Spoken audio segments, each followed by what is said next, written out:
2017 योजना काढलेल्या आहे. तर त्याच्या अंतर्गत तसा हा स्ट्रीट वेंडर आहे. स्ट्रीट वेंडर हा शहरी विकास मंत्रालय किंवा आपल्या स्टेटमध्ये अर्बन डेव्हलपमेंट आम्ही यालाच पकडून चालतो. पण आम्हाला सांगण्यात आलं नव्याने की आता स्ट्रीट वेंडर हा भारतात आणि जगामध्ये त्या देशातला अभिन्न अंग आहे. लोकांना आता मालूम आहे का, तुम्ही बघा स्ट्रीट वेंडरला जे मान आणि सन्मान नव्हता पण ऍक्टमुळे आता मिळून राहिला. जनजागृती व्हायची आहे.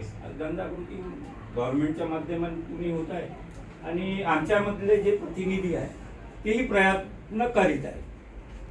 तर माझ्या ट्रेनिंगच्या हिशोबाने मला असं वाटते की कमीत कमी स्ट्रीट वेंडरचा संबंध हा 4 डिपार्टमेंट सोबत येतो. एक हेल्थ, फूड आणि अर्बन डेव्हलपमेंट आणि बहुतेक मग गृह मंत्रालयाशी निकट किंवा अजूनही इतर.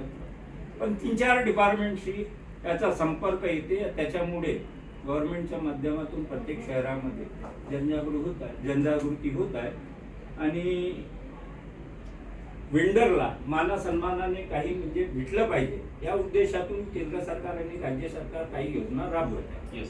ऍक्ट वेगळा आहे. ऍक्ट 2016च्या अंतर्गत जे करायचं आहे त्या ट्रेड युनियननी ते केलं पाहिजे आणि 2017 महाराष्ट्र गव्हर्नमेंटमध्ये जी योजना राबवण्याचा जो कायदा बनवलेला आहे त्यांच्या अंतर्गत त्या योजना राबवली.